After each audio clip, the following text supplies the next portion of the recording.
A founder's guide to successfully working from home. The way I see it, working from home is a step forward, and here's why we must embrace it. Work_from_home. Summoning up the courage to take action is always the same, regardless of how seemingly big or small the challenge. What may look like a small act of courage is courage nonetheless. The important thing is to be willing to take a step forward.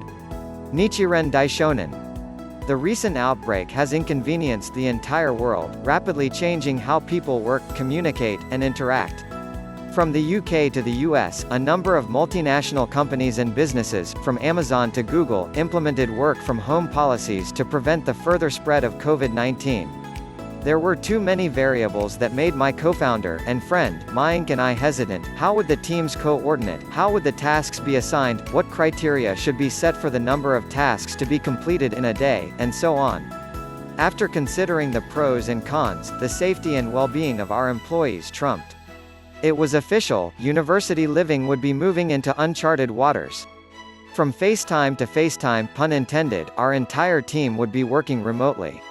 After all, it isn't the tough who make it through difficult times, it's the ones who learn to adapt to the changing times. I knew it would take some time wrapping my head around the concept, so I began my own research and set some ground rules. After reading a few articles online, there are tons of them on the web, and reaching out to my mentors, they had plenty of tried and tested methods. I was sure about what to do and not to do. Wake up early, you don't want to sleep through half the day. Keep a designated workspace, the place that turns into the Bermuda Triangle when you need a file, and so on. The first day began with lots of enthusiasm and zeal. It was finally time to put all my research into action. Let me go ahead and share my checklist for boosting productivity when working from home. Freshen up and dress up. I know waking up and taking a shower seems like a good idea if you actually have to go to the office, but trust me, it's an even better idea to do it when you are working from home. You wouldn't want to initiate a meeting on Skype or any other platform wearing your pajamas. Also, seeing you dressed up will only inspire your employees to do the same. My advice, even if you're not going to the office, dress the part. Have a dedicated workspace. Whatever you do, do not work from your bed, just don't. Find a place for your desk and chair, whether it's in a separate room or a space in the corner of your kitchen or lounge. All you need is a place where you can get into work mode. Then you need to make sure that all your equipment, laptop, notes, phone, and so on is within easy reach. My advice, try out different places to set up a workstation before you finalize the spot. A little secret though, my spot is a table and chair in the living room. Schedule breaks during the day. Begin your day with meditation and yoga or exercise, as it will keep you fresh throughout the day. But that doesn't mean you stay on your seat for the rest of the day. So, take a walk around your house. Or outdoors. Or the terrace. You get the picture, right? Your body needs to move. Since you're at home, spend time with your family during breaks. It will help you focus better when you resume work. My advice, leave your workstation, take a break.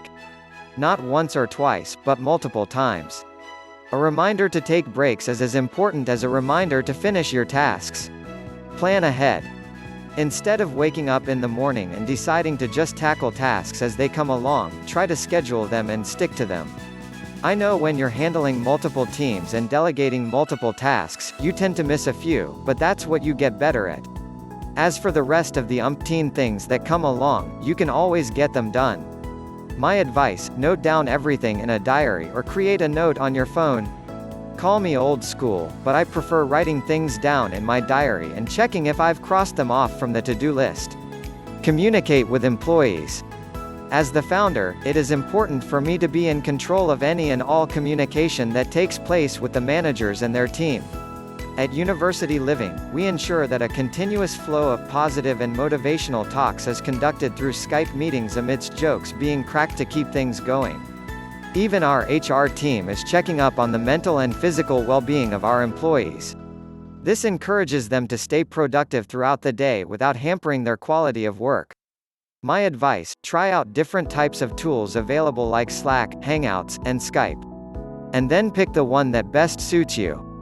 After my first week of working from home, I can safely conclude that this is a time for reflection, into the past and into the future. What started off as a two-man show in January 2015, has now grown into a team of 80-plus employees. Seeing how far the organization has come, I think it is necessary to hit the pause button and go back to the basics. Aren't the best businesses the ones that strive to give their customers an experience that remains with them for life? Absolutely. This is why we'll be going back to the drawing board, focusing on our product and services. Thinking back on some of the strategies we came up with then, that may or may not have worked before, and give them a try again.